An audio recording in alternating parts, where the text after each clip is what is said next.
Ok, muy buenas noches. Bienvenidos a todos los colegas, amigos, a este nuevo webinar. Hoy tenemos al doctor Mario Bartolomeo, que es médico veterinario graduado en la Universidad Nacional del Rosario en el año 98. Tiene un máster en ecocardiografía de emergencias médicas, anestesia, reanimación y cuidados críticos.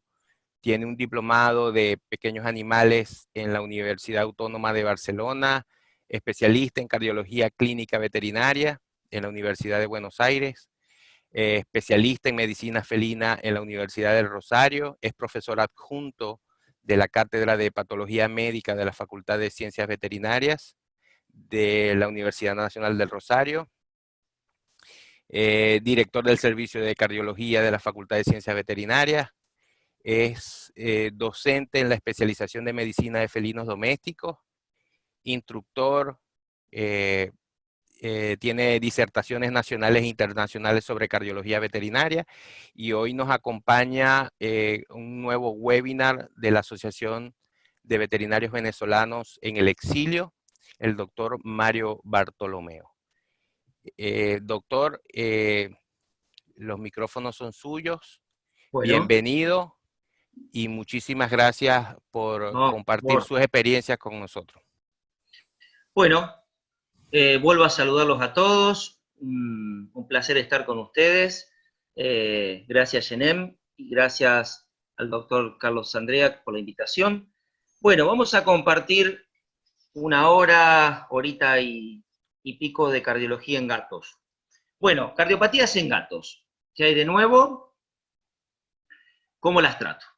Las cardiomiopatías felinas constituyen aproximadamente el 90% de las enfermedades cardíacas en gatos. Ustedes saben muy bien que la enfermedad mitral crónica o degeneración mixomatosa de la válvula mitral o fibrosis mitral es la enfermedad más frecuente en perros, pero en gatos la enfermedad mitral como enfermedad degenerativa es muy poco prevalente. Lo que vamos a ver prácticamente siempre son enfermedades miocárdicas en gatos. Y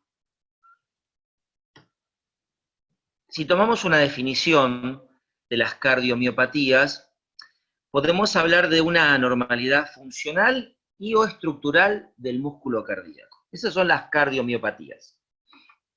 Y acá viene el primer punto importante. Las cardiomiopatías pueden ser primarias o pueden ser secundarias. Este es un punto muy importante de la cardiología, y sobre todo en gatos. Es decir, no siempre que encontremos una enfermedad cardíaca en un gato, implica que esa enfermedad es primaria o idiopática. Cada vez que encontremos una cardiopatía en un gato, como vamos a ver en el transcurso de la charla, debemos descartar o confirmar causas secundarias de cardiomiopatías. La Organización Mundial de la Salud, en medicina humana, ya hace muchos años ha clasificado las cardiomiopatías en estos grupos. En medicina veterinaria, esta misma clasificación está perfectamente adaptada a nuestros pacientes y tenemos estos grupos de enfermedades que son las cardiomiopatías hipertróficas, con una distinción que es la obstrucción dinámica y sin obstrucción dinámica, la cardiomiopatía dilatada idiopática, hablando de las causas primarias, la cardiomiopatía restrictiva, las no clasificadas y la ventricular derecha ritmogénica. Si yo les pregunto a ustedes y ustedes piensen cuáles de estas enfermedades son las más prevalentes en nuestros pacientes felinos, la enfermedad número 1 es la cardiomiopatía hipertrófica y de ella vamos a hablar en esta conferencia, ya que es la enfermedad más prevalente en nuestros pacientes felinos. Al día de hoy, la cardiomiopatía restrictiva constituye la segunda enfermedad en frecuencia, desplazando al tercer lugar a la cardiomiopatía dilatada. Todos ustedes saben y recuerdan que la cardiomiopatía dilatada en los años 80 era bastante prevalente por la deficiencia de taurina, una cardiomiopatía secundaria dilatada por deficiencia de taurina. Todo el avenimiento de alimentos balanceados, Cualquier alimento balanceado, incluso de calidad pobre, tiene niveles adecuados de taurina, con lo cual hoy en día no es tan común encontrar cardiomiopatías dilatadas por deficiencia de taurina. Igualmente, cada tanto aparece algún gatito con una dilatada, y lo que tenemos que hacer siempre es descartar que no sea por deficiencia de taurina. Porque si es por deficiencia de taurina, los gatos se pueden curar de la enfermedad con suplementación de taurina. Hace muy poquitito, si ven ahí la cita del Journal de Veterinaria Internal Medicine del 2020, se acaba de publicar, incluso lo pueden descargar en forma gratuita, se acaba de publicar el consenso sobre la clasificación, diagnóstico y manejo de cardiomiopatías en gatos. ¿Por qué le pongo esta imagen? Porque la presencia de una hipertrofia concéntrica del ventrículo izquierdo en un gato, que es lo que representa a la cardiomiopatía hipertrófica, no siempre, como pueden ver acá, se debe a una cardiopatía primaria. De hecho, yo siempre digo que hay que descartar las 3 H, ¿sí? Las 3 H son el hipertiroidismo, el hipersomatotrofismo, que es la acromegalia, y la hipertensión. Y tener presente dos entidades que se pueden presentar con frecuencia, que son los pacientes deshidratados, por eso dice precarga disminuida, y lo que se llama engrosamiento miocárdico transitorio, que también lo vamos a ver durante la charla. Es decir, las cardiomiopatías son las enfermedades más prevalentes en los gatos, llegando prácticamente a un 90%. También los gatos tienen enfermedades congénitas, pero bueno, son enfermedades menos prevalentes. Hoy vamos a hablar de lo más común, que es la cardiopatía hipertrófica, que es lo que se van a encontrar en la clínica diaria, ¿sí? Ahora bien, estas cardiomiopatías, según la OMS y también adoptado por los veterinarios en todo el mundo, se han clasificado en diferentes grupos en base al fenotipo. Esa clasificación de hipertrófica, dilatada, restrictiva, ritmogénica derecha, tiene que ver con el fenotipo, con la expresión que tiene el corazón. Si está hipertrófico, si está dilatado, si tiene cambios restrictivos, si está afectado el corazón derecho. ¿Bien? Ahora bien, si nosotros encontramos un gato con una hipertrofia concéntrica del ventrículo izquierdo, nosotros tenemos que decir que el gato tiene una cardiomiopatía hipertrófica o un fenotipo de cardiopatía hipertrófica. ¿Por qué? Porque debemos descartar estas 6 causas que pueden producir esta expresión fenotípica de la cardiopatía hipertrófica. Si yo no encuentro ninguna causa, podré decir que el gato tiene cardiomiopatía hipertrófica, primaria o idiopática. Mientras yo no descarte, yo no sé si es un fenotipo o secundario, que sería lo mismo, o es primario. ¿Bien? Creo que debe haber quedado claro. Bien, continuamos. Cualquier cosita me van consultando al final. Reseña y anamnesis. En todo, yo siempre digo, cuando doy clases a mis alumnos en la universidad, yo siempre digo que los pacientes no vienen con enfermedades, sino que vienen con signos clínicos. Es decir, los gatos no vienen con cardiomiopatías, los gatos vienen con disnea, con tromboembolismo, con parálisis, con un soplo, con un galope, vienen con signos clínicos. Entonces, el examen clínico orientado al problema, que es lo que debemos realizar y lo que nos interesa, vamos a comenzar haciendo este examen clínico, que comienza por una reseña y anamnesis del paciente. Si hablamos específicamente de la cardiopatía hipertrófica, idiopática o primaria, fíjense la edad de presentación de esta enfermedad. Se puede presentar en animales jóvenes, como 1 año hasta 17 años, ¿sí? Teniendo una mayor prevalencia en animales de edad media. Sin embargo, fíjense que animales jóvenes también, porque a veces uno encuentra un gato de 1 o 2 años con un soplo y piensa en una enfermedad congénita, no siempre es así. Tengan en cuenta la prevalencia por algunas razas, ¿sí? Sobre todo el Maine Coon y el Ragdoll. Son 2 razas que tienen alta prevalencia de cardiopatía hipertrófica primaria. De hecho, muchos de los trabajos que están publicados están hechos en Maine Coon.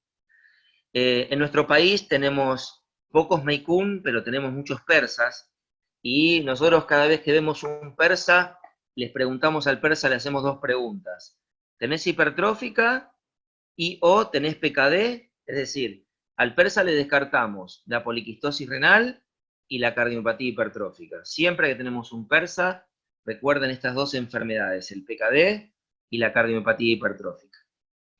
Hay una mayor prevalencia en machos que en hembras, y como decía antes, recuerden siempre, siempre, descartar en un gato que tiene un soplo y que tiene una hipertrofia miocárdica, descartar siempre la triple H, el hipertiroidismo, el hipersomatotrofismo y la hipertensión sistémica. Es decir, cuando el gato me llega con un soplo y una cardiopatía, yo voy a revisar su cuello en busca de nódulos tiroides, voy a medir la glucemia y voy a medir la presión arterial. Después les voy a mostrar un caso de acromegalia para que recuerden la acromegalia en gatos, cómo se presenta, pero recuerden que uno de los marcadores indirectos de la acromegalia es la glucosa aumentada y la resistencia insulínica.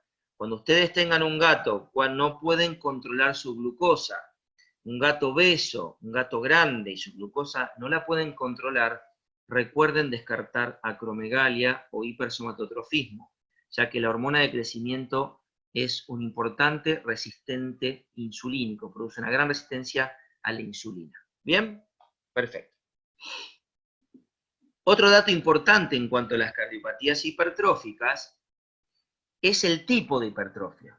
¿Y esto por qué lo remarco? Porque me ha pasado varias veces de que yo les pregunto o yo les digo a ustedes hipertrofia cardíaca, ¿y ustedes qué piensan? Que el corazón, sobre todo el corazón izquierdo, tiene una gran hipertrofia en todo sus paredes, en la pared libre, en el septo, y la realidad es que esto no es así. La cardiopatía hipertrófica puede ser simétrica, si afecta el septo y la pared libre, puede ser asimétrica, es decir, una hipertrofia del septo solo, como vamos a ver, o de la pared libre, también es una expresión de cardiomiopatía hipertrófica. Incluso una presentación segmentaria. ¿Qué es segmentaria? Hay gatos que solamente tienen hipertrofia de los músculos papilares, y esa es la expresión de la enfermedad. Entonces, volviendo, hablando de cardiomiopatía hipertrófica en gatos, recuerden, muy importante, descartar los fenotipos secundarios, como dijimos, que tu gato no sea hipertiroideo, que no tenga acromegalia, que no sea hipertenso, que tu gato no esté deshidratado, como vamos a ver, porque produce una pseudohipertrofia. Algunas neoplasias también pueden aparecer, y el engrosamiento miocárdico transitorio en gatos jóvenes, que ahora se los voy a mostrar. ¿Bien? ¿Tengo hipertrofia? Puede ser simétrica, asimétrica o segmentaria. Bien, continuamos. Acá tienen un ejemplo de un eco. Voy a hacer una pregunta, que alguien me conteste si se ve el mouse sobre la imagen. Que uno solo me conteste para saber si se ve el mouse sobre la imagen. Perfecto, ¿listo?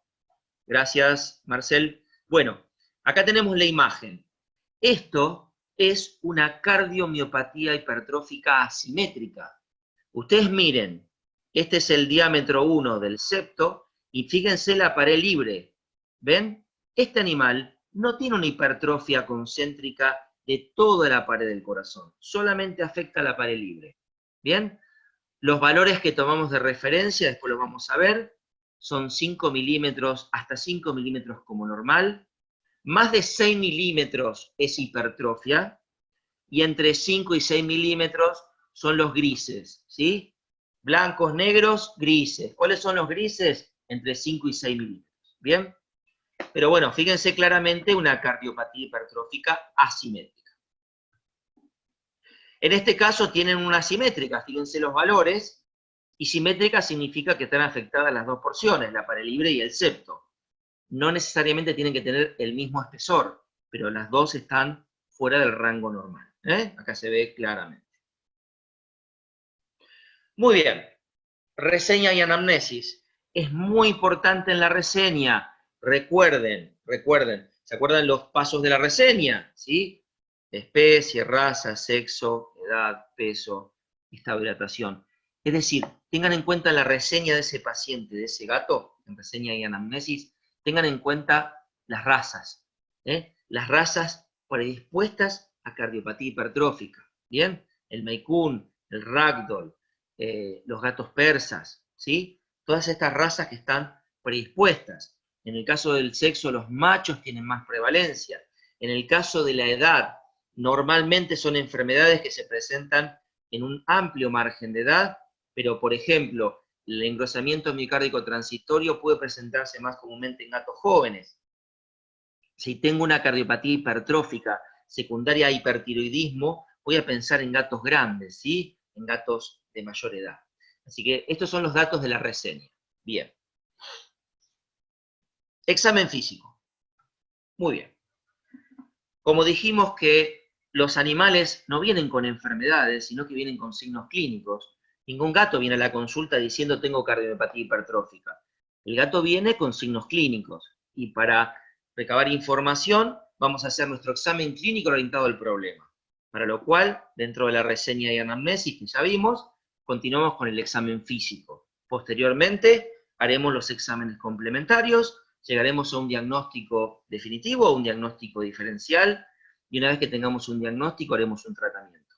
Pero no nos olvidemos siempre de realizar el examen clínico del paciente orientado al problema. ¿Cuáles son los problemas? Bien, en el examen físico tenemos inspección, palpación, percusión, auscultación, que son las maniobras básicas que realizamos en un examen físico. Y ahora viene algo muy importante, colegas y amigos. Los animales con cardiomiopatías, ya sea hipertrófica, restrictiva, dilatada o arritmogénica, pueden presentarse de dos maneras: asintomáticos y sintomáticos. Y esto es muy importante, porque lo que no tenemos que hacer es esperar que nuestro gato llegue ya con fallo cardíaco congestivo o con tromboembolismo. Hay un montón de gatos con cardiomiopatías subclínicas, ocultas, para lo cual es muy importante el examen clínico de los pacientes. ¿Bien? Si hablamos de pacientes sintomáticos, los gatos presentan básicamente tres expresiones clínicas del fallo cardíaco.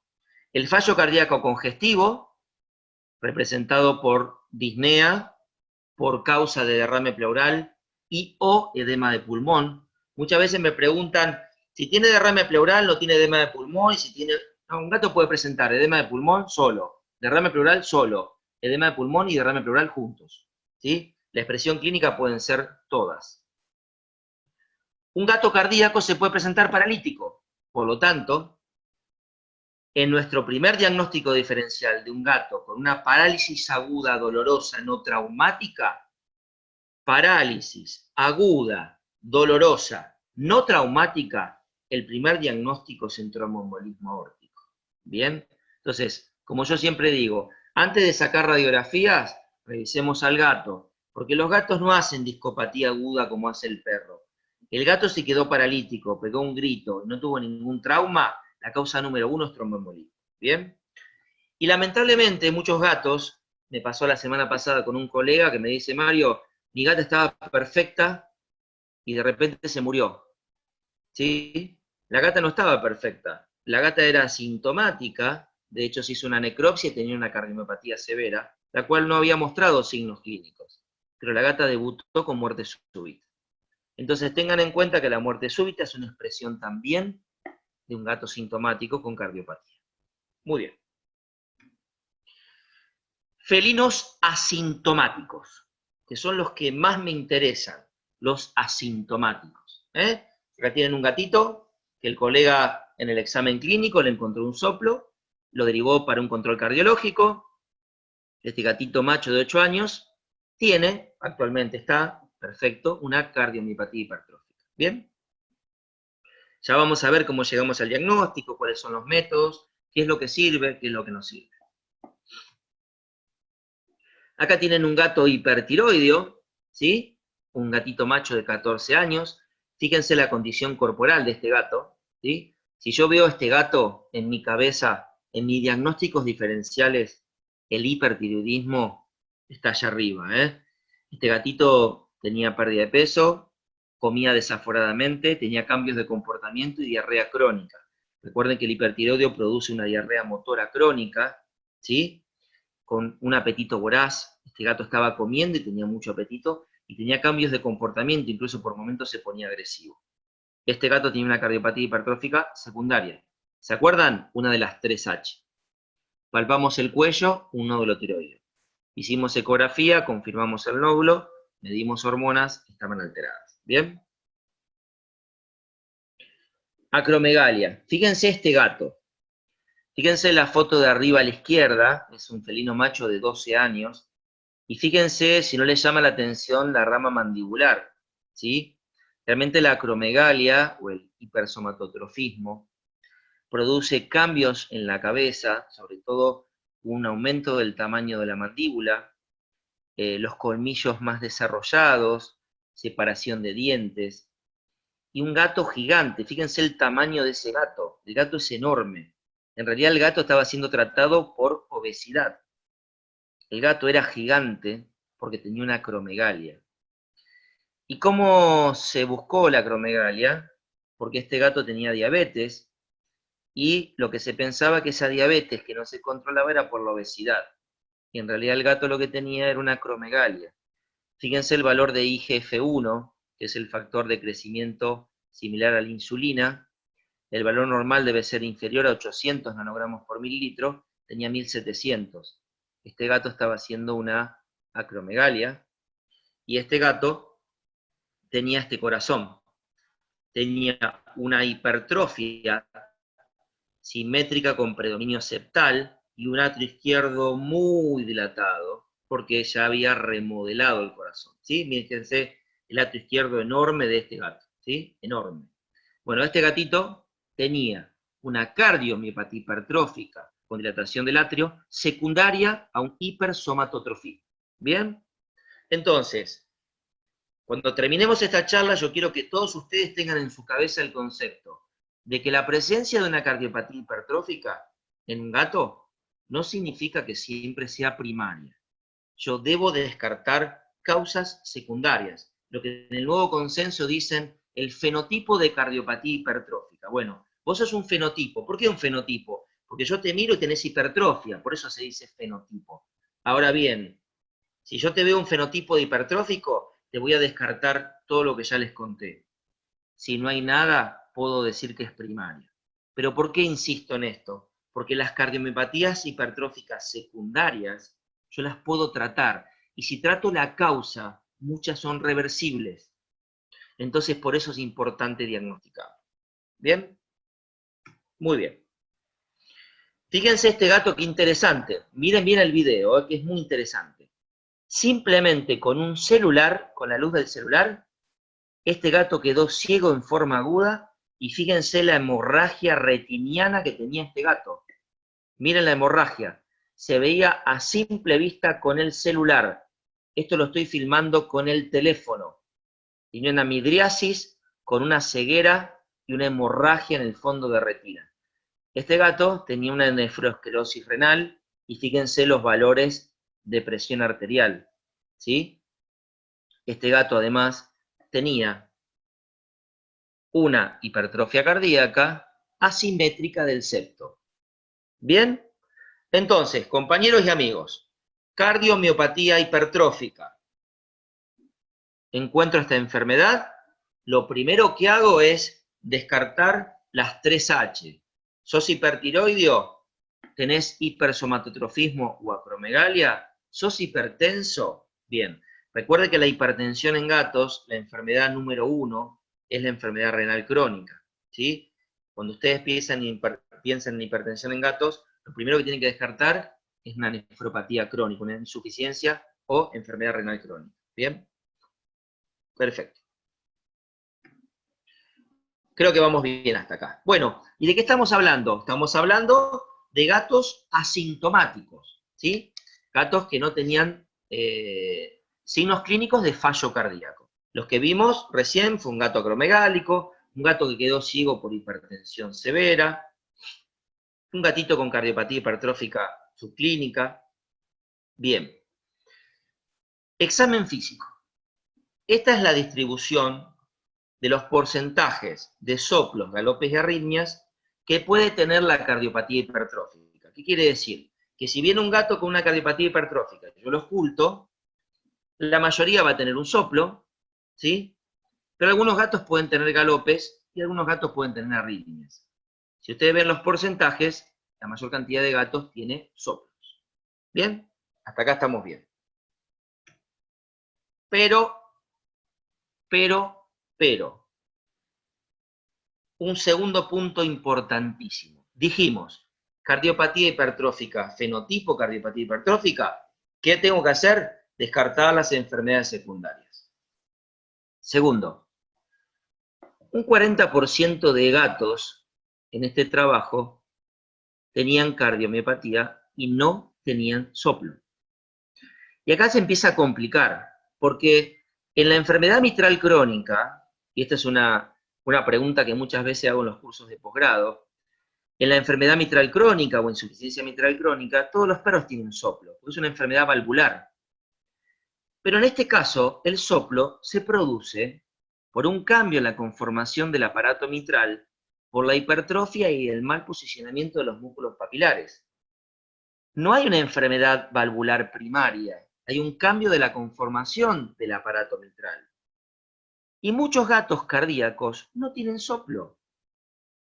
Fíjense que en este trabajo, estos gatos fueron diagnosticados porque le hicieron fluidoterapia, porque los operaron y porque les dieron corticoides. Y yo les llamo los 3 puntos para hacer un gato oculto cardíaco.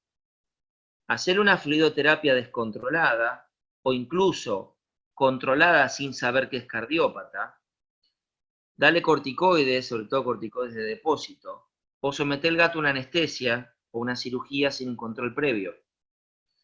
Entonces, que mi gato no tenga soplo no significa que no pueda tener cardiomiopatía hipertrófica, porque muchos gatos no soplan. Y este es un punto muy importante. Este es un trabajo genial que realizó Jessie Rose, que es la discípula de Virginia Louis Fuentes. Yo creo que la deben conocer. Ella trabaja en el Royal College de Londres, en la universidad, y es una de las personas que más ha publicado. De hecho, la primera autora del consenso es ella, del consenso de cardiopatías en gatos. Y es un trabajo genial que se hizo, fíjense el N del trabajo, 780 animales aparentemente sanos, en un refugio, ¿sí? Y se llamó The Cat Scan Study. ¿Y qué dijo este trabajo que fue genial? Ustedes miren las gráficas. Lo que tienen que ver en las gráficas es que el color blanco eran gatos que no tenían soplo y no tenían cardiomiopatía. Eran 780 gatos sanos, que los revisaron, le hicieron estudios y no tenían ni soplo ni cardiopatía. Los gatos clasificados en el color gris eran gatos que tenían soplo, pero que no tenían cardiomiopatía. Y acá viene el tercer punto importante. Un gato puede tener soplo y ser cardiópata. Un gato puede no tener soplo y ser cardiópata. Y un gato puede tener soplo y no ser cardiópata. Por lo tanto, el soplo es importante identificarlo, pero la presencia de un soplo no significa que sí o sí ese animal es cardiópata.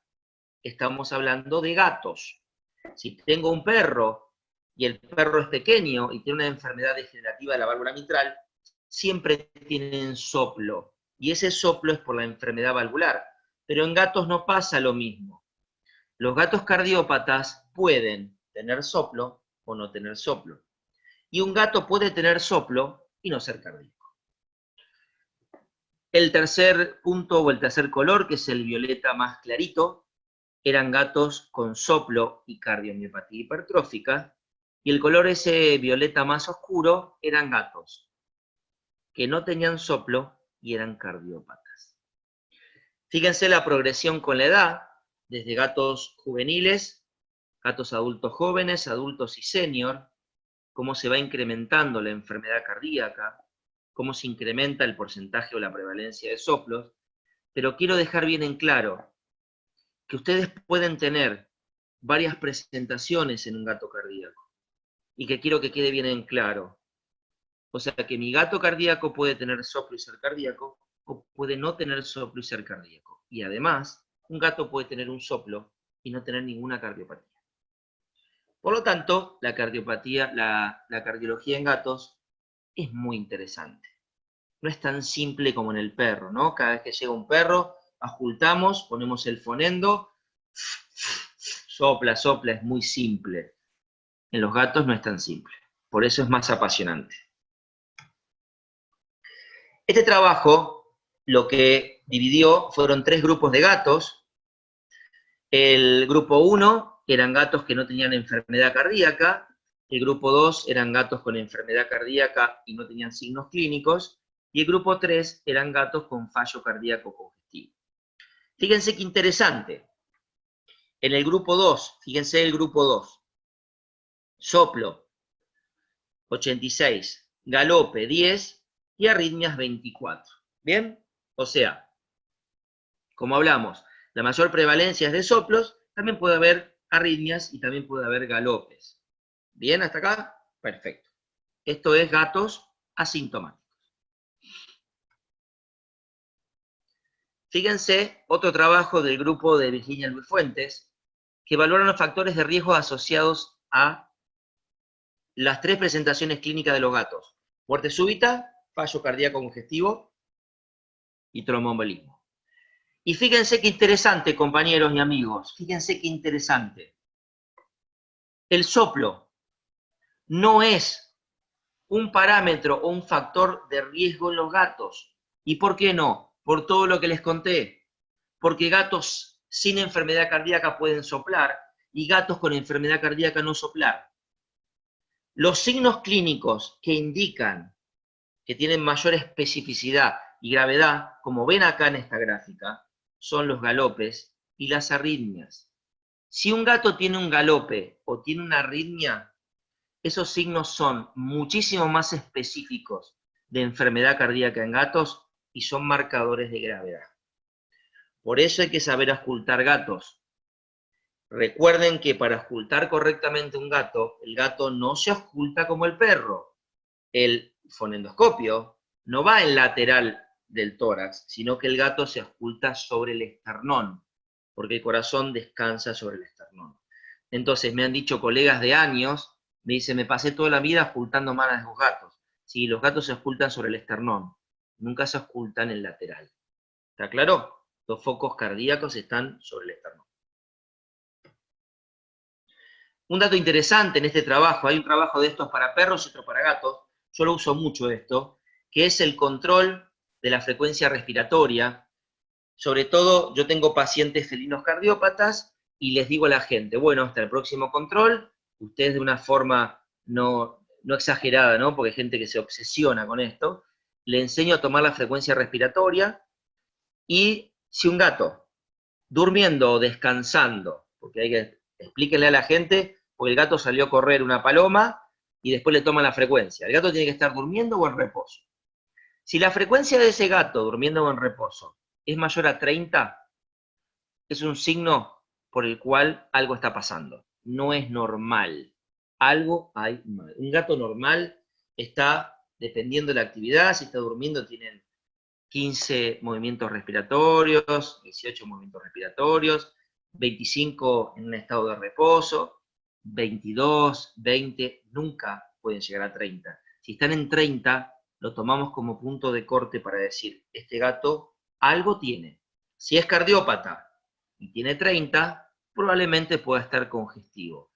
Yo hace muchos años que implemento esta metodología que es muy barata y que me da muy buenos resultados para el control hogareño de gatos y también para controlar los gatos que tengo internados por edema agudo de pulmón o por derrame pleural. El parámetro más barato y fidedigno para controlar un fallo cardíaco congestivo en perros y gatos es la frecuencia respiratoria. Muy bien, asintomáticos. Vamos a sintomáticos. Perdón, dijimos que sintomáticos podían presentarse con fallo cardíaco con tromboembolismo o muerte súbita. Incluso así está publicado en el trabajo de factores de riesgo. Estas son las 3 presentaciones clínicas más comunes. Algunos gatos pueden tener síncope, pero no es lo más frecuente. Volvemos al trabajo que les comenté, y ahora nos vamos al grupo 3. Y fíjense lo que pasó en el grupo 3. Los gatos con fallo cardíaco congestivo tuvieron menor porcentaje de soplo y mayor porcentaje de galope y de arritmias. Es decir, tengo muchos gatos con soplo por cardiomiopatía, y cuando me hacen un fallo cardíaco, muchas veces dejo de escuchar soplo y empiezan a tener galope o empiezan a tener arritmias. Entonces, en una sala de críticos, yo trabajo y hago críticos también, cuando llega un gato con distrés respiratorio y yo lo oculto y están con galope o tienen arritmias, son signos muy característicos de un fallo cardíaco. ¿Está claro? Bien. Si no recuerdan, el galope es un tercer ruido que se produce en la diástole y que en pequeños animales, porque en el caballo es normal y en humanos es normal, pero en pequeños animales un galope implica una vibración, un sonido de vibración en la diástole del ventrículo, y eso significa que el ventrículo está rígido. Por eso cuando entran en fallo congestivo, como aumenta la presión de fin de diástole del ventrículo izquierdo, el ventrículo puede vibrar, y ese es el galope. Bien. Muy bien. Sintomáticos, fallo cardíaco congestivo, ¿qué pueden tener? Derrame pleural. Pero el gato no viene con derrame pleural, el gato viene con taquipnea, con distrés respiratorio, con sonidos apagados, ¿sí? Como esta gatita. Siempre acostúmbrense a mirar el abdomen de los gatos con disnea. Fíjense la respiración de esta gata, ¿sí? Esa respiración ya es disneica, ¿sí? O miren a este gato, fíjense la respiración y presten atención, porque este gato con derrame pleural tenía una respiración asincrónica, una respiración paradojal. Recuerden que la respiración paradojal o asincrónica es bastante típica de derrame pleural en gatos. ¿Qué significa asincrónica? Cuando nosotros respiramos, el tórax y el abdomen se mueven de la misma manera. Si ustedes miran el video, el gato mueve el tórax y el abdomen de forma asincrónica, no en forma sincrónica. ¿Bien?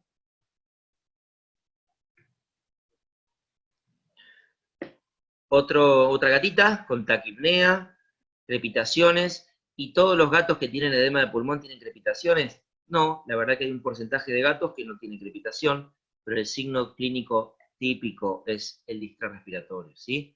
Esta gatita solo hacía eso, miren, solo hacía ese movimiento.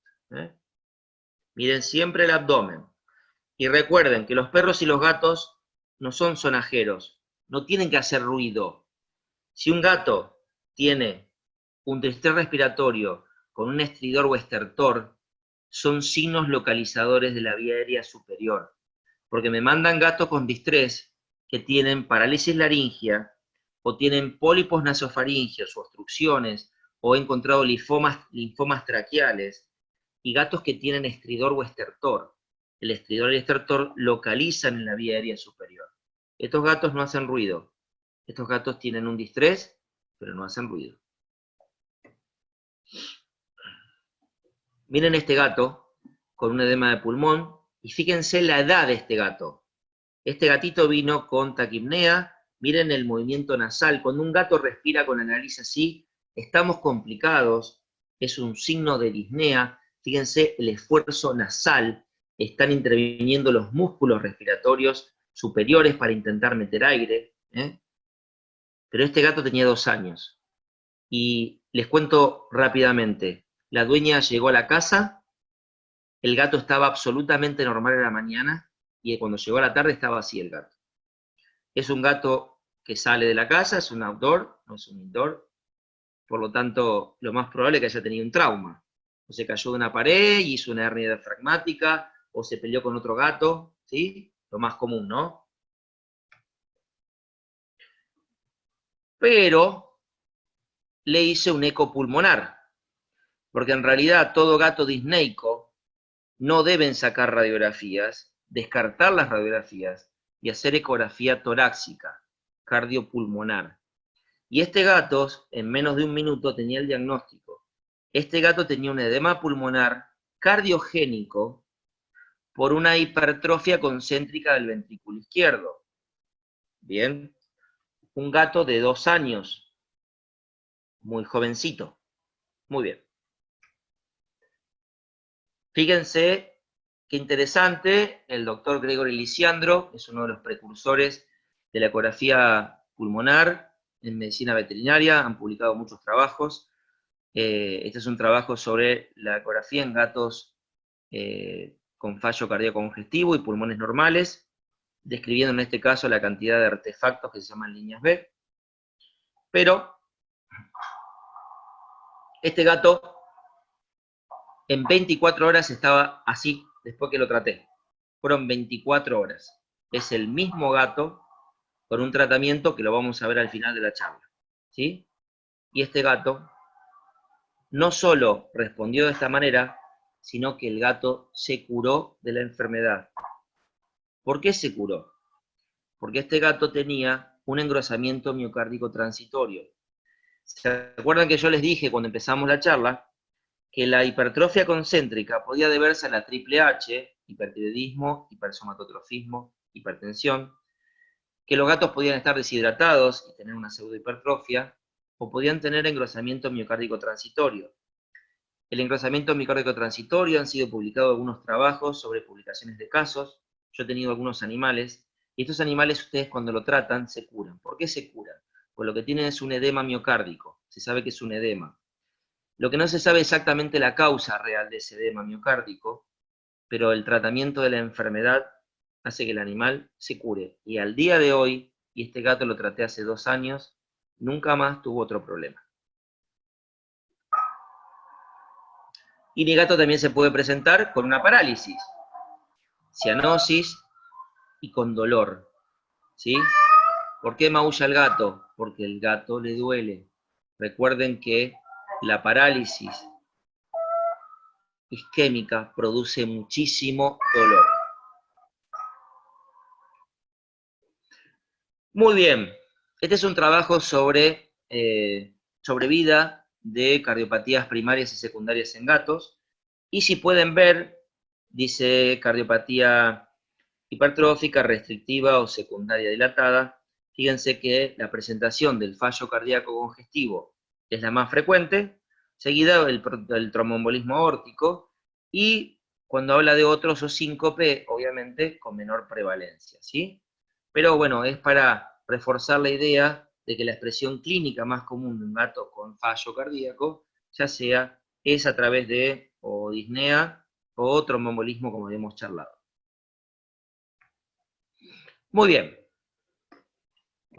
En nuestro examen clínico llega un paciente, realizamos la reseña teniendo en cuenta, obviamente en este caso la especie, la raza, la edad y el sexo.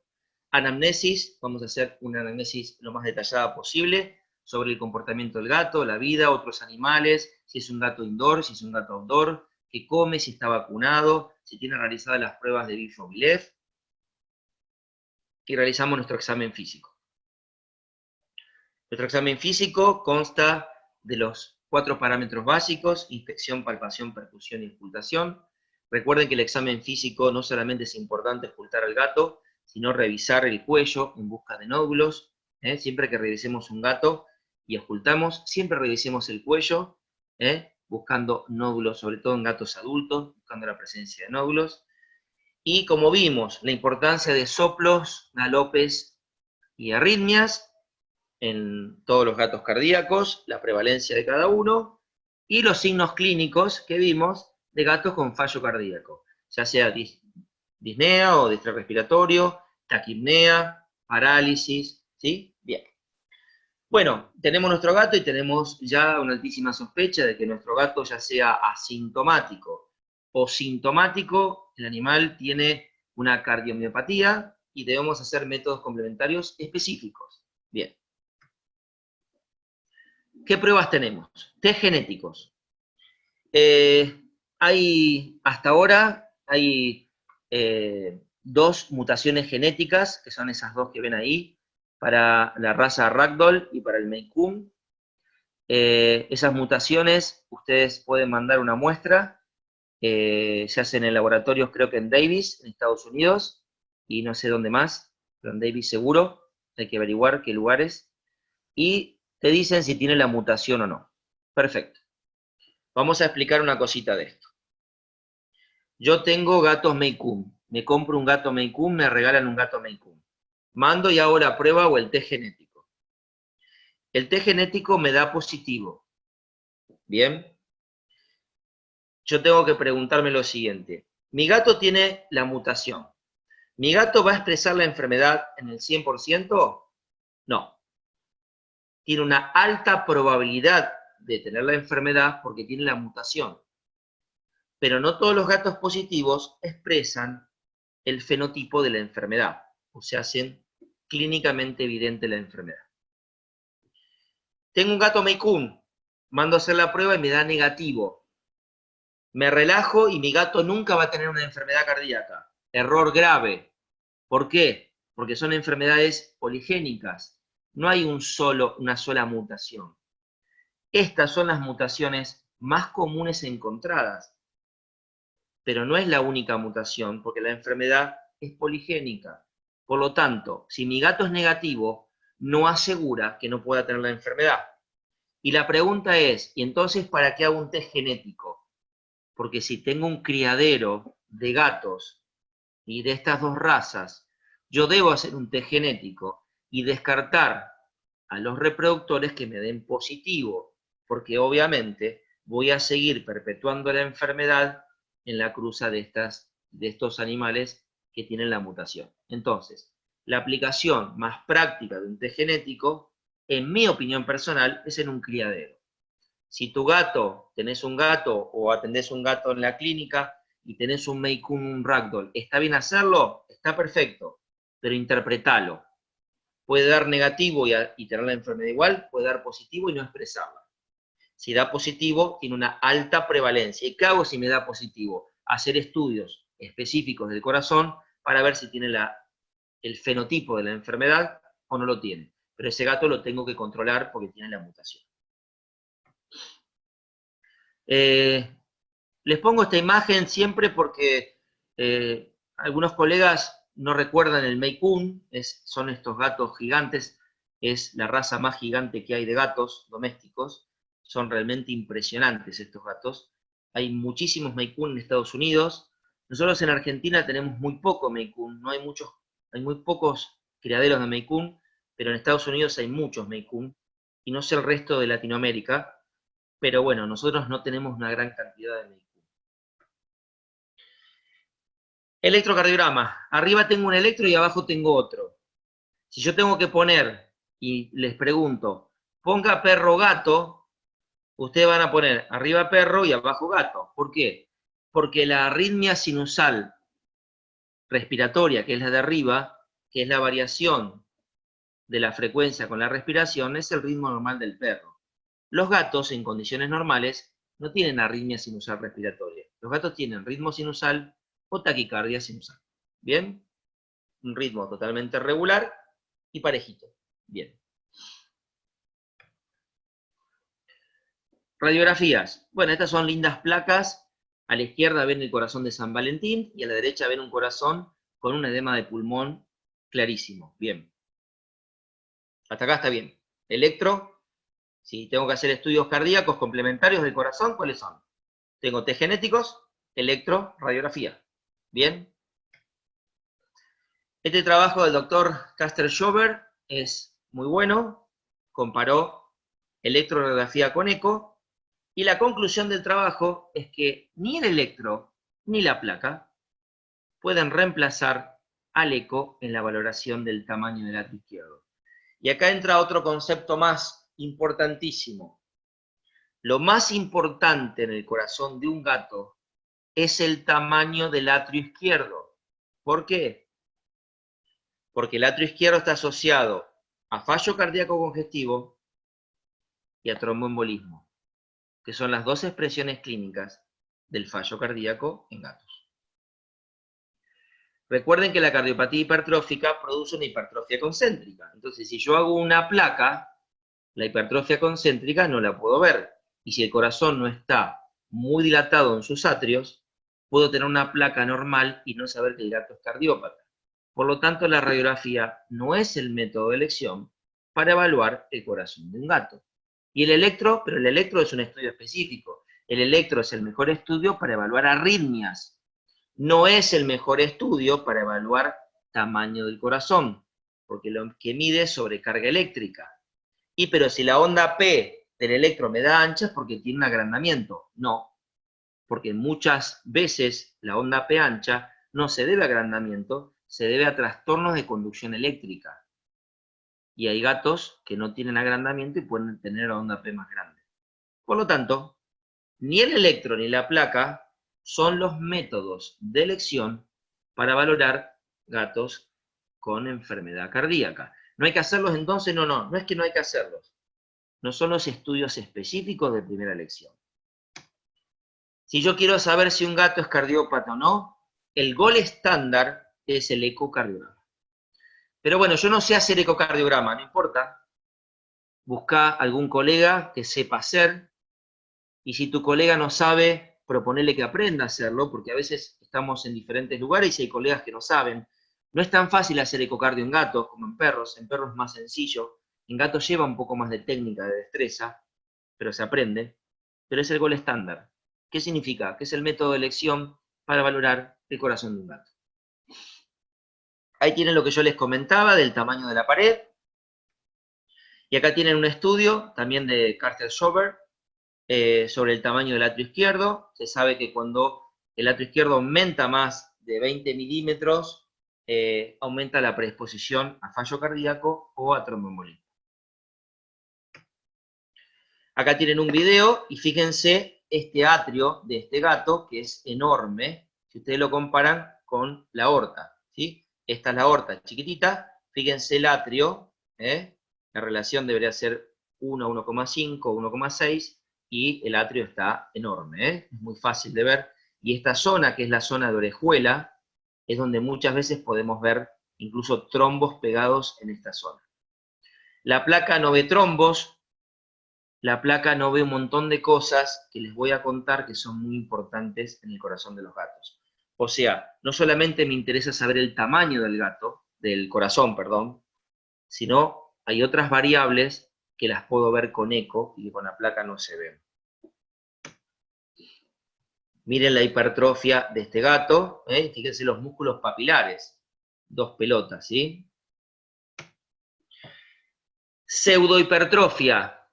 Si van a hacer un ecocardio a un gato que está deshidratado, me ha pasado un montón de veces de gatos que tienen enfermedades crónicas, enfermos renales crónicos, que no eran hipertensos y que están deshidratados porque no comen, porque comen poco, porque tienen poliuria polidipsia, y me informan cardiopatía hipertrófica. Resulta que esos gatos realizan una hidratación correcta y normalizan. Acá tienen un trabajo muy interesante del doctor Kittelson de la Universidad de Davis, cómo los gatos deshidratados pueden mostrar pseudohipertrofia. Tengan mucho cuidado si van a hacer un ecocardio en un gato deshidratado, porque puede haber una pseudohipertrofia. ¿Se acuerdan dentro de las 6 causas que le conté de cardiopatía hipertrófica o fenotipo de cardiopatía hipertrófica? Aparte de la triple H, ¿sí? Estaba el engrosamiento miocárdico transitorio, los tumores y la pseudohipertrofia por deshidratación. Acá tiene un ejemplo. Los de arriba son cortes del corazón en animales normales y abajo con hipovolemia. Fíjense, la pérdida de volumen, cómo produce una pseudohipertrofia cardíaca. A no confundir. Y un dato un poco más de los cardiólogos que hacemos es evaluar la obstrucción dinámica. Acá tienen un estudio Doppler. Lo que se ve, esto es el tracto de salida de la aorta, y se ve esta imagen en forma de daga, se puede ver acá, con el Doppler, ¿sí? ¿Y por qué y dónde sale esto de la obstrucción dinámica? Bueno, cuando tengo hipertrofia del septo, y esa hipertrofia es muy marcada, produce durante la sístole una obstrucción al tracto de salida. Y eso se ve en esta imagen. ¿Y por qué es importante? Porque hay muchos gatos que tienen síncopes por obstrucción dinámica, porque aumenta la velocidad, disminuye el flujo. Y un error muy grosero es darle vasodilatadores como los IECAs, porque al bajar la poscarga aumenta la obstrucción dinámica. Entonces, es importante que cuando pidamos o hagamos un ecocardio en gatos, aparte de evaluar si hay hipertrofia del ventrículo o el tamaño de la aurícula izquierda, ver si existe obstrucción dinámica o no del tracto de salida.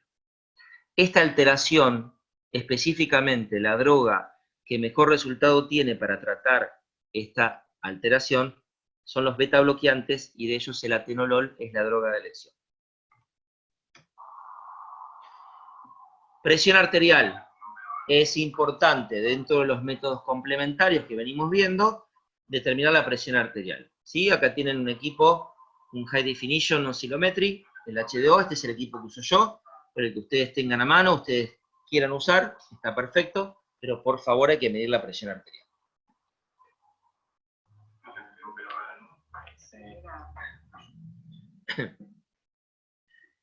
Y dentro de los estudios complementarios, la determinación de hormonas tiroides. ¿Sí? Acá tienen un gatito, como pueden ver.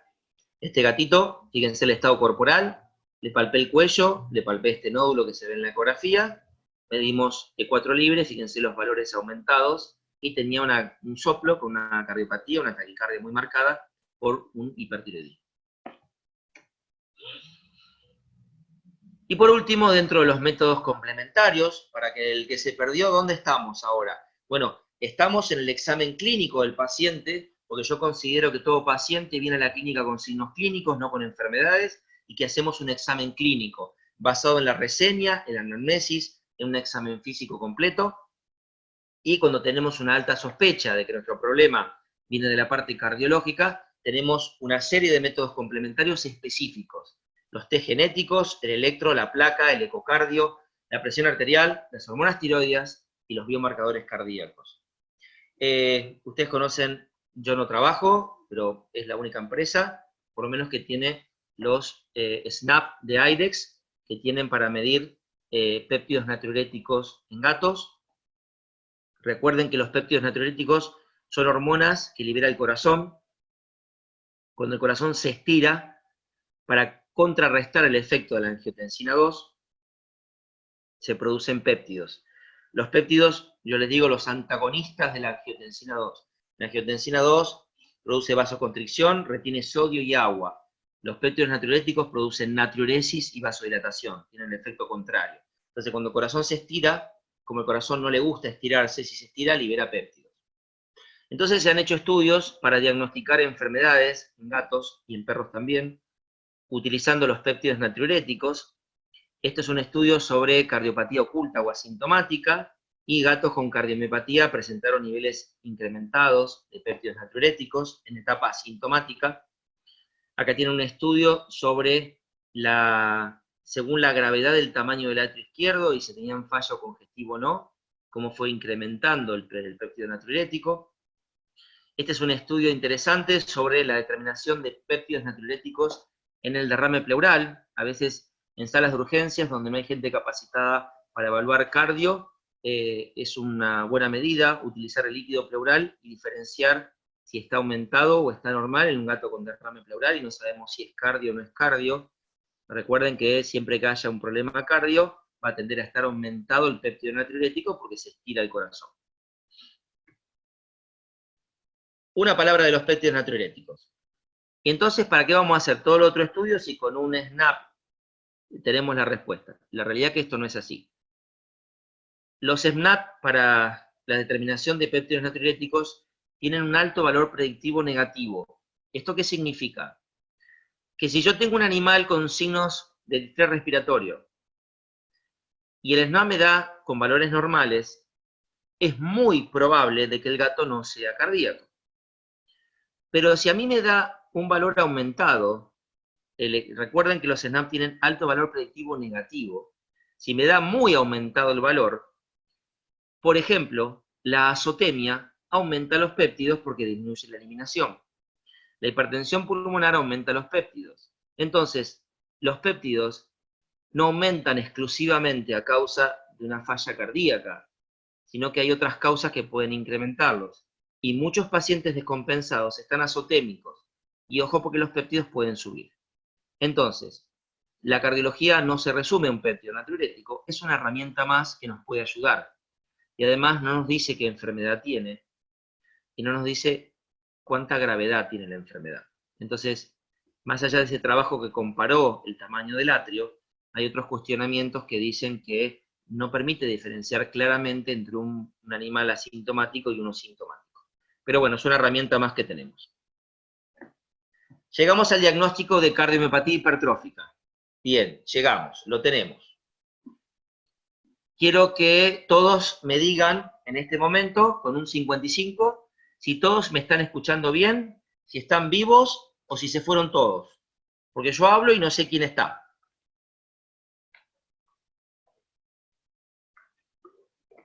Viva, bien, muy bien, excelente.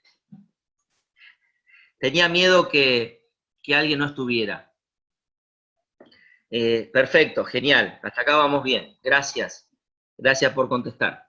El tema es que cuando uno está atrás de una cámara y no está en vivo, bueno, uno tiene miedo que la gente se haya escapado. Bueno, gracias, Mary, gracias. Bueno, continuamos con la última parte. Entonces, al final me hacen las preguntas que ustedes quieran. Muchas gracias por los comentarios. Entonces, creo que hasta ahora ha quedado claro el desarrollo de la enfermedad, evaluando a los pacientes a través de un examen clínico orientado al problema, hicimos reseña, anamnesis, examen físico, métodos complementarios, llegamos a un diagnóstico. Y ahora viene la última parte, es cómo tratar estos gatos, como decía Muchas gracias, Carlitos. Cómo tratar estos animales y a cuál tratar, a cuál no tratar y cómo tratarlos, como decía el título, ¿no? Cardiopatía. ¿Y cómo los trato? ¿Cómo se trata un gato que ya tengo confirmado y ya sé que tiene una cardiopatía hipertrófica? Vamos a ver un poquito de esto. Bien, en cardiología, los cardiólogos siempre lo que hacemos, y esto se ha hecho durante muchos años, y creo que es una de las cosas más prácticas que hay, incluso todos reconocen las tablas IRIS para la enfermedad renal crónica, es decir, tenemos que clasificar al paciente. Nuestro paciente los tenemos que clasificar para saber cuándo lo vamos a tratar y con qué lo vamos a tratar. Entonces, dijimos que los animales eran asintomáticos o sintomáticos, ¿bien? Tenemos pacientes A, pacientes de riesgo. ¿Qué son pacientes de riesgo? Razas predispuestas, pacientes renales, pacientes hipertiroideos, pacientes con acromegalia, es decir, todos esos pacientes que están en riesgo, que no significa que todos los pacientes acromegálicos todos tengan cardiopatía del 100%, no, pero son pacientes predispuestos, ¿bien? Dentro de los asintomáticos tenemos el grado B, y acá es fundamental esto, ¿eh? Y el grado B se divide en dos, B1 y B2. ¿Y qué significa B1 y B2? Primero que B, no se olviden, son asintomáticos. Entonces, llega el gato, hago mi examen clínico, hago mis pruebas complementarias y tengo todos mis datos. Entonces al gato le digo, bueno, vos sos un gato B, sos un B1. Si no tenés agrandamiento atril izquierdo, o el último consenso dice un agrandamiento muy leve, es un gato B1. ¿Y por qué se llama B1? Porque tiene bajísimo riesgo. Y segundo, tengo un gato B2. Ese gato B2 es el gato que no tiene signos clínicos, pero tiene agrandamiento atrial izquierdo. Y esta distinción es fundamental. Entonces, tengo mi gato cardiópata y le pregunto a través de los estudios, ¿tenés el atrio izquierdo normal o muy levemente aumentado o tenés un atrio izquierdo muy grande? Listo. Y el segundo grupo son los sintomáticos. Y tengo gatos C, gatos que tuvieron o tienen fallo cardíaco congestivo, y el grupo D siempre son los refractarios, son los más complicados. Vamos a empezar con los asintomáticos. Si ya les pregunto a ustedes en su cabeza, ¿qué es un gato asintomático? Es el gato B. ¿Y qué es puede ser el A, por supuesto, o el A y el B? Y si es un B, será B1, el atrio izquierdo es normal, B2, el atrio izquierdo está muy dilatado. Bien, acá tenemos un trabajo del Journal of Veterinary Cardiology del 2015 sobre el manejo de la cardiopatía en gatos asintomáticos. Y fíjense lo que dice ahí arriba, que el ecocardio es el gol estándar para evaluar la morfología cardíaca. Pero también dice algo muy importante, que prácticamente no existe ninguna terapéutica que sirva en gatos en etapa asintomática. Si ustedes miran esta tabla, y hay muchos trabajos publicados, en esta tabla muestra que los beneficios clínicos de tratar gatos asintomáticos con IECAS, beta-bloqueantes, bloqueantes cálcicos, espironolactona, no tuvieron beneficios clínicos en gatos. El único es la taurina, por una cuestión lógica, porque si el animal es deficiente en taurina, la taurina va a restaurar la función cardíaca y por eso es el único que tiene beneficios, pero el resto ninguno. Y entonces, ¿qué hago con un gato que es un B1 y un B2? Miren este trabajo, ¿no? Este es el efecto del tratamiento a 5 años en la sobrevida de gatos. Todas estas gráficas que ven así son gráficas de sobrevida de Kaplan-Meier, son gráficas que muestran la sobrevida. Ahora, si ustedes miran acá, hay gatos tratados y gatos no tratados con atenolol, a 5 años. No se demostró ningún efecto positivo en el uso de atenolol. Durante muchos años usamos atenolol en todos los gatos que tenían una cardiopatía hipertrófica asintomática. Siempre le dábamos atenolol. Si sos gato y sos asintomático, tomate un atenolol. Bueno, la verdad, ningún beneficio. A 5 años este estudio, ningún beneficio con beta bloqueantes. Fíjense, un estudio de 26 gatos Maine Coon con IECAS. Este es un estudio que realizó, el que estuvo el doctor Kittleson. No hubo ninguna diferencia en la masa cardíaca, en la función diastólica, en la fibrosis, en los niveles plasmáticos de péptidos con la utilización de IECAS en gatos asintomáticos. No había beneficios. Este es un trabajo realizado sobre la espironolactona, evaluando la función diastólica. Ustedes saben que la espironolactona, la aldosterona, produce fibrosis miocárdica. Hay un estudio muy importante en humanos, se llama estudio Rales, realizado sobre la espironolactona en humanos y los trastornos de función diastólica. Se estudió la espironolactona en gatos en etapa asintomática, porque después hay otro trabajo en etapa asintomática. En etapa asintomática no se encontró ningún beneficio, y algunos gatos tuvieron lesiones cutáneas por espironolactona, como pueden ver en la imagen. Conclusión, tengo un gato B1 y tengo un gato B2. ¿Y qué le doy? ¿Atenolol? ¿Le doy enalapril o enacepril? ¿Le doy espironolactona? La realidad es que nada funciona.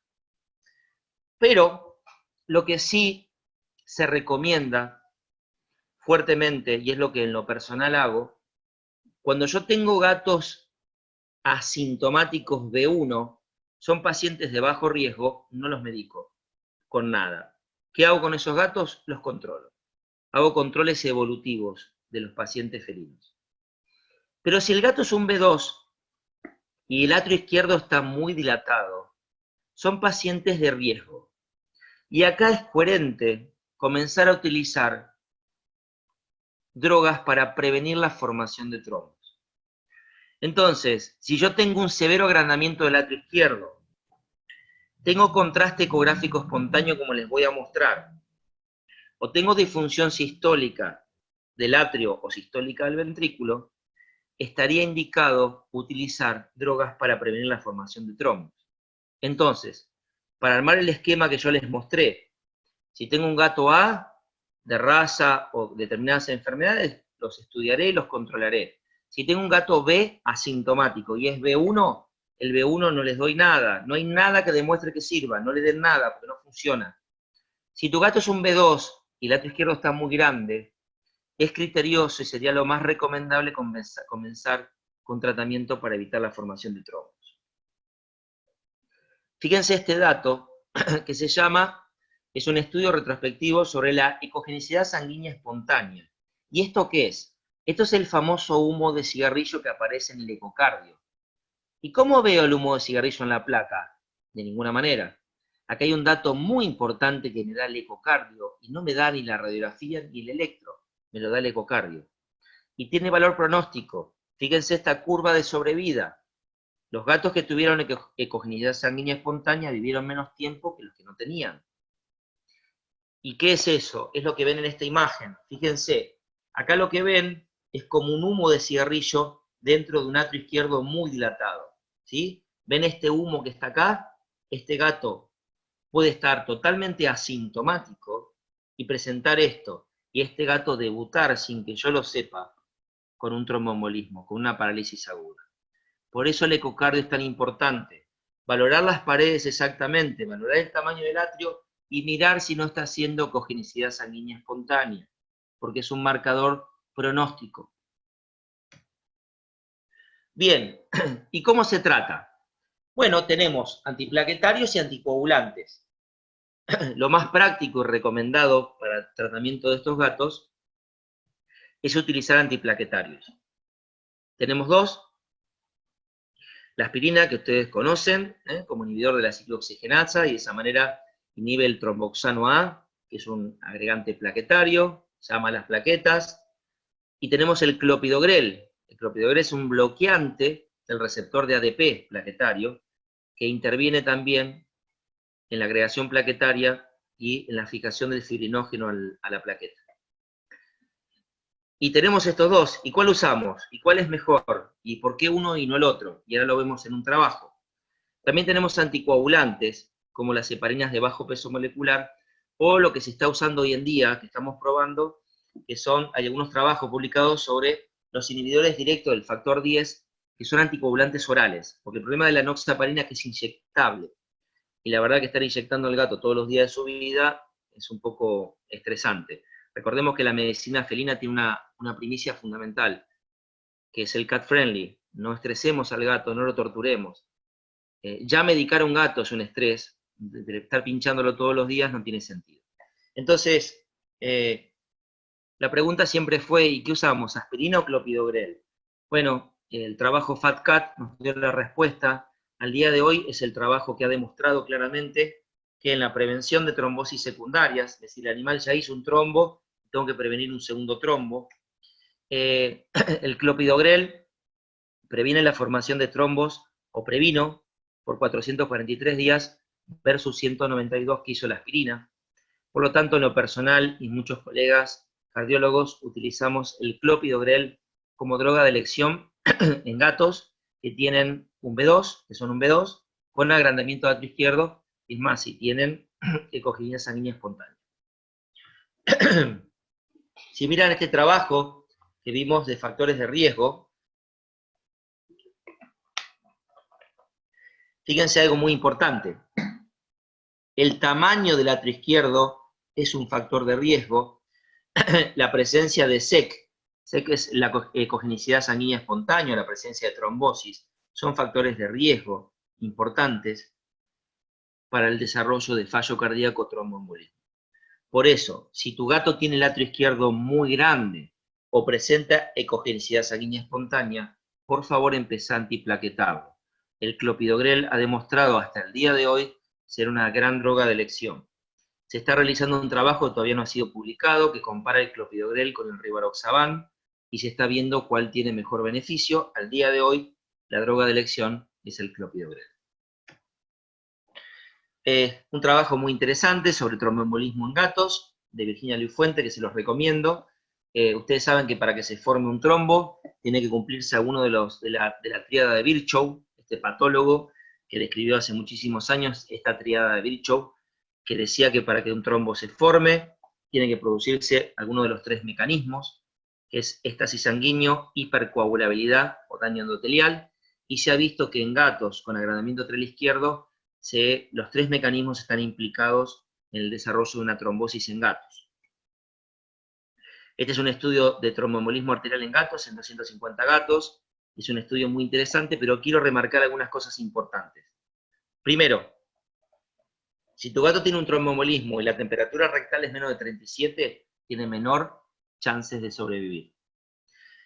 Si tu gato tiene una paraplegia posterior y no tiene actividad motora, el pronóstico es muy grave. Pero si tu gato tiene una paraparesia y tiene algo de actividad motora, tiene mayor posibilidad de caminar. Y de hecho tengo gatos paralíticos que han caminado.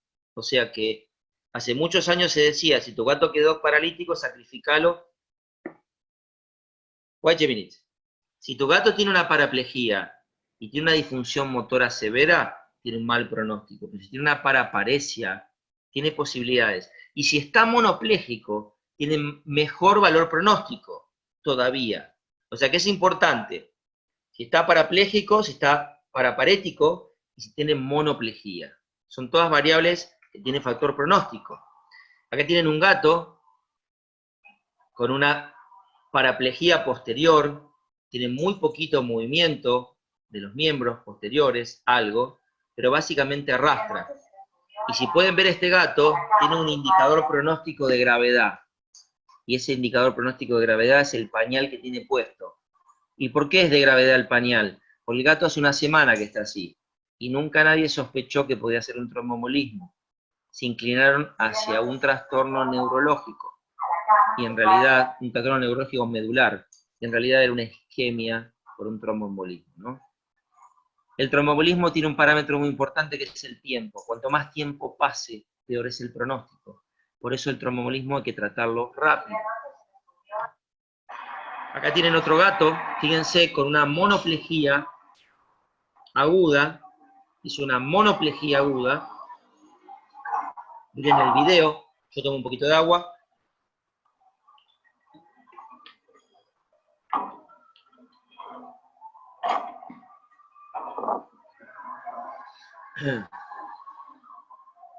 Miren este gatito, una monoplegia clarísima. ¿Y qué es importante de esto? Que si el colega no hubiera sospechado la posibilidad de una trombosis, el gato hubiera sido tratado por una alteración de raíz, una alteración neurológica.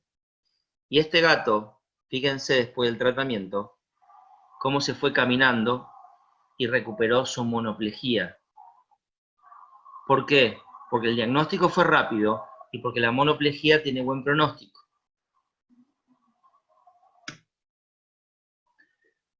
El eco me permite ver cosas que la placa no y el electro no. Acá tienen un trombo pegado en el atrio, ¿sí? Lo ven al trombo acá. Pero este gato estaba sin signos clínicos. Este gato vino a control cardiológico porque tenía un soplo y el eco me permitió ver que además tenía un trombo. Y este gato ya era muy grave. Fíjense el trombo que está ya bailando dentro del atrio izquierdo y un derrame pericárdico y una trombosis severa, ¿sí? Estas son todas cosas que el eco es sumamente importante. Este trabajo sobre tromboembolismo arterial, les quiero mostrar que en una dilatación del atrio izquierdo, en un contraste ecográfico espontáneo, en la presencia de una trombosis o en la prevención, el clopidogrel es la primera droga de elección. Al día de hoy, el clopidogrel es la primera droga de elección. Y yo hace varios años que utilizo clopidogrel, en sus inicios usaba aspirina o el ácido acetilsalicílico, y realmente la presentación de trombosis secundarias o de primarias me ha mejorado muchísimo con el clopidogrel. Bien, y vamos a la última parte y terminamos, que es el tratamiento de los gatos sintomáticos. ¿Bien? Muy bien. Aquí tenemos un trabajo, también del 2015, del manejo del fallo cardíaco agudo en gatos. Recuerden que si hablamos de fallo cardíaco, vamos a hablar de fallo cardíaco congestivo y de tromboembolismo, que son las dos presentaciones clínicas. Teníamos la muerte súbita, pero bueno, obviamente no podemos hacer nada, así que podemos tratar el fallo cardíaco o el tromboembolismo. Bien, a mí me gusta mucho utilizar esta frase que le enseño siempre a mis alumnos, que es una regla que me permite no olvidarme de nada, que es el FONS-P, o sea que antes era FONS y ahora le agregamos el FONS-P, ¿sí? Entonces, ¿cómo se trata un fallo cardíaco? furosemida, oxígeno, nitroglicerina, sedación, toracocentesis si lo necesita o no, si es severa o no, y pimovendam. El oxígeno es crucial, siempre que hay un paciente distresado, es importante la oxigenoterapia, y básicamente de esto me interesa que quede claro que en gatos lo más práctico y lo menos estresante es ponerlos dentro de una jaula, ¿sí? Donde tenga una entrada de oxígeno o una UCI, siempre lo más práctico y lo más efectivo en la oxigenación de estos gatos. Furosemida. La furosemida es la droga que más gatos salva con fallo cardíaco congestivo. Es la droga de elección, la furosemida, ¿sí? Recuerden que tiene una dosis un poquito más baja que el perro, de 1 a 4 miligramos por kilo. Si usamos por vía endovenosa, actúa muy rápidamente, tiene efecto vasodilatador venoso.